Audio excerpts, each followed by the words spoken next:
എൻ്റെ പേര് ജ്യോതി സെബാസ്റ്റ്യൻ. ഞാൻ UK സ്റ്റാഫ് നേഴ്സായിട്ട് വർക്ക് ചെയ്യുന്നു. ഞാൻ ആദ്യമായിട്ട് ഉടമ്പടി എടുത്തത് 2022 ജൂലൈ 2-ാം തീയതിയാണ്. എൻ്റെ ആദ്യത്തെ ഉടമ്പടി നിയോഗമായിട്ട് ഞാൻ വെച്ചിരുന്നത് എൻ്റെ മമ്മിയുടെ തലകറക്കമാണ്. അത് 8 വർഷത്തിന് മുകളിലായിട്ട് തലകറക്കം ഉണ്ടായിരുന്നു. തലകറക്കം വരുമ്പോൾ ഒത്തിരി ബുദ്ധിമുട്ടുകളായിരുന്നു. കണ്ണ് തുറക്കാൻ പോലും പറ്റിയില്ല, എവിടെയെങ്കിലും വീഴുന്ന പോലെയൊക്കെ അങ്ങനെയായിരുന്നു. അത് ഇവിടെ വന്ന് ഞാൻ ഉടമ്പടി എടുത്തതിന് ശേഷം പിന്നെ അത് ഇതുവരെ ഉണ്ടായിട്ടില്ല. ഇപ്പോൾ 12 വർഷം കഴിഞ്ഞിട്ടുണ്ട്. അതിനുശേഷം അടുത്ത എൻ്റെ നിയോഗമായിട്ട് ഞാൻ വെച്ചിരുന്നത്, എനിക്ക് കോവിഡ് 2022 വന്നു. അതിൻ്റെ ഭാഗമായിട്ട് ബെൽസ് പാൾസി എന്ന കോംപ്ലിക്കേഷൻ വരികയും എൻ്റെ മുഖം ഒരു വശത്തേക്ക് കൂടിപ്പോവുകയും ചെയ്തതിൻ്റെ ഫലമായി എല്ലാ മസിലുകളും വീക്കായി.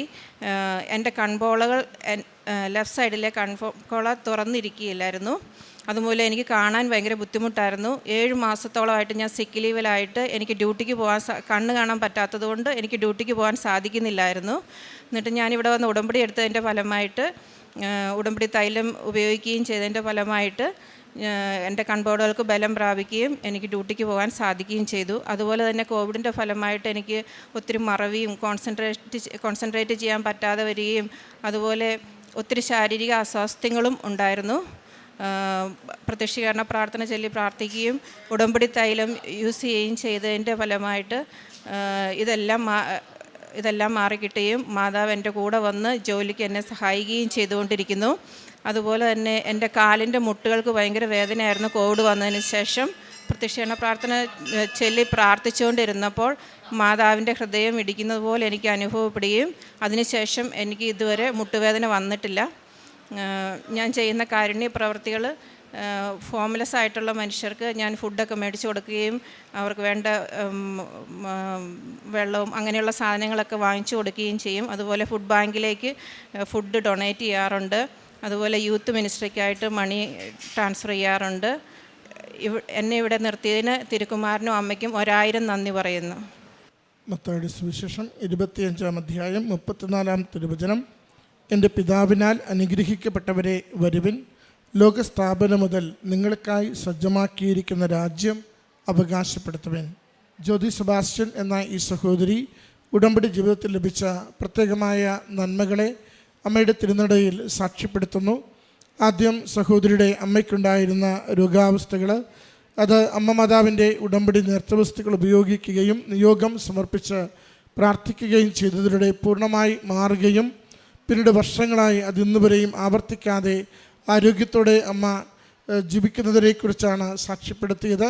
രണ്ടാമത്തത് കോവിഡിന് ശേഷം സഹോദരിക്ക് വന്നിരുന്ന രോഗാവസ്ഥകൾ, അത് ഏറെ ക്ലേശപൂർണ്ണമായി ജീവിതം മാറ്റുമ്പോഴും അമ്മയുടെ തിരുനടയിൽ ഉടമ്പടിയിൽ സമർപ്പിച്ച് പ്രാർത്ഥിക്കുകയും നേർച്ചവസ്തുക്കൾ ഉപയോഗിച്ചതിലൂടെ ആ ശരീരത്തിലുണ്ടായ എല്ലാ പ്രയാസങ്ങളും മുഖത്തിലുണ്ടായ എല്ലാ പോരായ്മകളും പൂർണ്ണമായി സൗഖ്യപ്പെടുകയും സാധാരണ ജീവിതം നയിക്കുവാനായിട്ട് സഹോദരിക്ക് സാധിക്കുന്നതിനെയാണ് നന്മയോടെ സാക്ഷ്യപ്പെടുത്തിയത്. അതോടൊപ്പം മുട്ടുവേദന കലശലായി അനുഭവപ്പെട്ടതും അതിൽ നിന്ന് ലഭിച്ച പൂർണ്ണ സൗഖ്യത്തെയും അതിലുടമ്പടി നേർച്ചവസ്തുക്കൾ ഉപയോഗിച്ചതിലൂടെ ലഭിച്ച സംരക്ഷണത്തെയും പ്രത്യേകമായിട്ട് സഹോദരി സാക്ഷ്യപ്പെടുത്തി. ഈ ഉടമ്പടി ജീവിതത്തിൻ്റെ പ്രത്യേകത, അത് നമ്മളെ ഓരോരുത്തരെയും ദൈവസ്നേഹത്തെ പ്രതി മറ്റുള്ളവർക്ക് നന്മ ചെയ്യുവാൻ കൂടുതൽ സന്നദ്ധരാക്കുന്നു. നമ്മൾ മറ്റുള്ളവർക്ക് നന്മ ചെയ്യുന്നത് എപ്പോഴും അത് നിത്യകാലത്തേക്ക് വേണ്ടി നമ്മുടെ ജീവിതത്തെ, ആത്മാവിനെ ഒരുക്കുന്നതിന് വേണ്ടിയുമാണ്. ഈ ലോകത്തിൽ എന്തെങ്കിലും നേടുന്നതിന് വേണ്ടിയല്ല.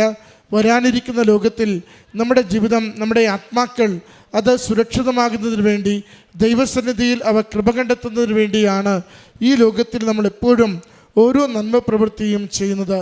സഹോദരി സാക്ഷ്യത്തിൽ പങ്കുവെക്കുന്നുണ്ട്, തൻ്റെ കാരുണ്യ പ്രവൃത്തികളിലൂടെ മറ്റുള്ളവർക്ക് എപ്പോഴും നന്മ ചെയ്യുവാൻ സദാ സന്നദ്ധയാവുകയും അതിലൂടെ ദൈവനാമത്തെ മഹത്വപ്പെടുത്തുന്നതിനും തൻ്റെ ഉടമ്പടിയിൽ കൂടുതൽ ബലപ്പെടുന്നതിനും ആഴപ്പെടുന്നതിനും നിരന്തരം ശ്രദ്ധിക്കുന്നുവെന്ന്. ഉടമ്പടിയിലായിരിക്കുന്ന ഓരോരുത്തർക്കുമുള്ള ഉത്തരവാദിത്തമാണ്, ഒന്ന്, ദൈവസ്നേഹത്തെ പ്രതി സഹോദരങ്ങൾക്ക് നന്മ ചെയ്യുന്നവരാവുക, ഉള്ളതിൽ നിന്നൊരൽപ്പം എന്നും ഔദാര്യത്തോടെ പങ്കുവയ്ക്കുവാൻ സന്നദ്ധരാവുക.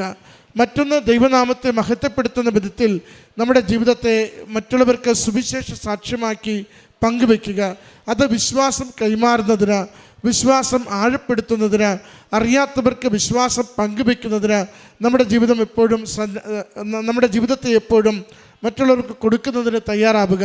അത് കൃപാസനം പത്രത്തിലൂടെ അച്ഛൻ്റെ ധ്യാനം പങ്കുവെച്ചുകൊണ്ട് ഡെയിലി ബ്രെഡ് എന്ന ഓരോ ദിവസവുമുള്ള ആ സുവിശേഷ വചനത്തെയും പ്രാർത്ഥനകളെയും മറ്റുള്ളവർക്ക് നന്മയ്ക്കായി പങ്കുവെച്ചുകൊണ്ട് ഞാൻ ദൈവത്തിൻ്റെ സ്വന്തമാണ്, ദൈവമാണ് എൻ്റെ ജീവിതത്തെ നയിക്കുന്നതും ഭരിക്കുന്നതും, ആ ദൈവത്തിന് ഹിതകരമല്ലാത്തതൊന്നും എൻ്റെ ജീവിതത്തോട് ഞാൻ ഒരിക്കലും ചേർത്ത് വയ്ക്കില്ല എന്ന ഒരു നിലപാട് നമ്മൾ ഉടമ്പടി ജീവിതത്തിലൂടെ സ്വന്തമാക്കുകയാണ്.